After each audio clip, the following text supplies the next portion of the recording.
you can't have the cake and eat it also. Fundamental fact of life. The interest rates had to go up to slow down the economy. The interest rates went up to 34%, and it has come down to low teens. Hopefully, treasury bill rates will fall to single digits sooner than later. Now, what's going to happen is, with the agreement to make the central bank independent and them not allowed to purchase treasury bills at the primary auction, there might be a competition for funds to be obtained by the treasury, which might, in the short term, increase interest rates again. But that is the price we have to pay for the money printing exercise that we have been following for quite some time. Right? So that is the medicine that we have to take. Now, on the point that IMF's prescription is to contract the economy and to cut expenditure and increase revenue, you see, a country of our size and our level of development should be having about 20% of GDP as revenue. The last time we had that amount of revenue was when Mr. Premadasa was in office. That was around 20 to 21%. Ever since, with the ideological shift of cutting taxes, giving tax breaks willy-nilly, the taxes have come down to about 8%, sub 8%. So we have to increase revenue to the state. So where does the state accrue revenue from? Where? It is taxes. Now, the issue is, are these taxes equitable? That is the point. It is not that we have to tax. Now, for the SJB, we have proposed, no one else have done so thus far. We now have the data to prove that the 36% marginal tax rate at 350,000 rupees has been excessive, and that their assumptions were wrong. And the 24% tax starting at $800 a month was wrong. Right? Now we can prove it. We're not just talking, on a political platform without evidence. The Honorable Leader talked about policy, evidence-based policy.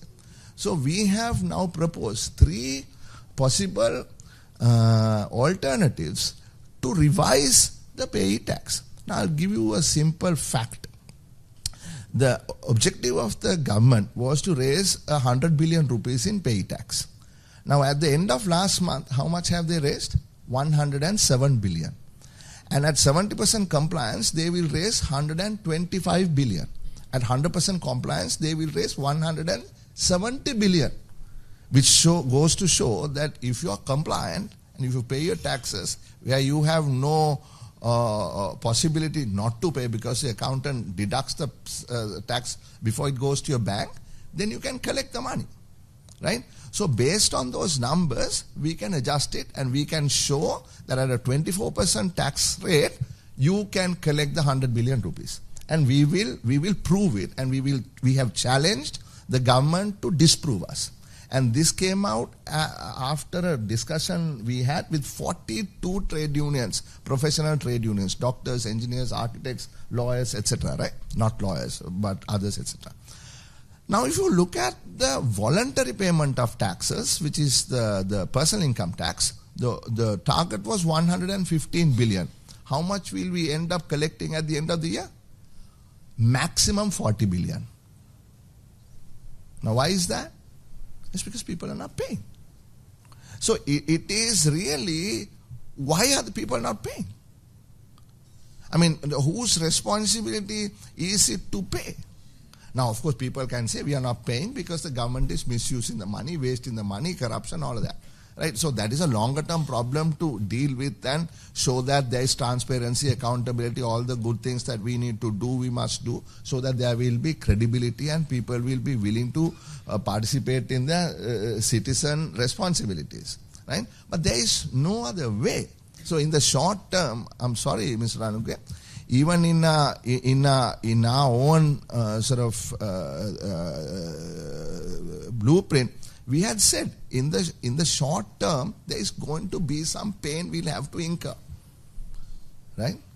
Because if there is any other way, please provide that to us, right? And IMF is not something it was created only to bail countries out. How we are going to develop these countries, our responsibility. That is what the Honorable Leader said. It has to be our vision. How are we going to create wealth in this country, right? And if we create wealth in this country, incomes go up, then collection of taxes, even at a lower rate, will fill the coffers, and it will bring the collections up to 20% of GDP, right? So therefore, I am not going to shoot the messenger, right? The message is what we need to take. It doesn't have to be the IMF. It never had to be the IMF, right? It is us. It is who made policy, who sort of said, look, we don't need to collect these taxes in 2019 November. Who said we are going to get rid of pay tax? Who said we don't want the VAT from 8%, from 15%, let's bring it down to 8%? Who said let's get rid of withholding tax? Right? Those were knee-jerk reactions, like the Honorable Leader said, without any evidence, without any analysis. These policies were implemented by bureaucrats who never asked the questions.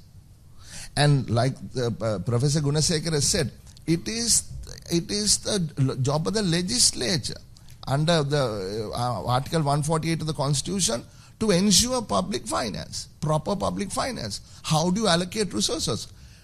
Did the legislature ever consulted before these taxes were reduced, etc.? So these were executive actions. These were policy changes that were done completely in contradiction to what we are talking about today, right? So those need to be corrected. There is no easy way out. I'm not going to stay here and say, look, the SJB has some magic wand that we can immediately increase government revenue to 20% without taxes. So it is more that we have an equitable tax structure, but the real issue is tax administration. We are today fighting a case on corruption in alcohol stickers. 80 billion rupees lost according to the Minister of Justice because of the counterfeiting of alcohol stickers on these bottles. Right? So so that is taxes foregone. That is taxes that the government is not getting. Without taxes, we can't spend on education. Without taxes, we can't spend on healthcare. Without taxes, we can't spend on transportation. Right? So that is the overall response to you, Mr. Anuge.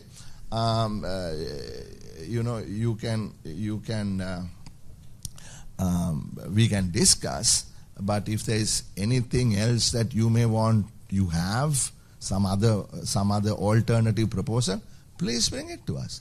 We are open to discuss.